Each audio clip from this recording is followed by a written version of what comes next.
रोमाना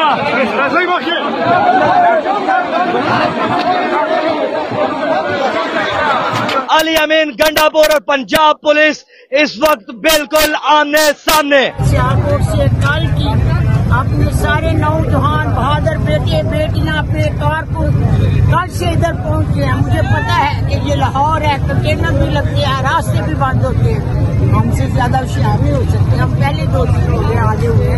माँ ये तो कह रहे थे कि जलसा नहीं करना, जा नहीं सकता यहाँ पे। जलसा क्यों नहीं होगा? हमारे पाकिस्तान से बाहर आ गए, उन्होंने जलसा कर लिया, जलसा क्यों नहीं कर सकते? आपको राइट है जलसा करने कि 12 घंटे में ये जलसा नहीं लगाएंगे तो आप देखो लाहौर ने जलसा भी सजा दिए और जलसा का भर भी दिए।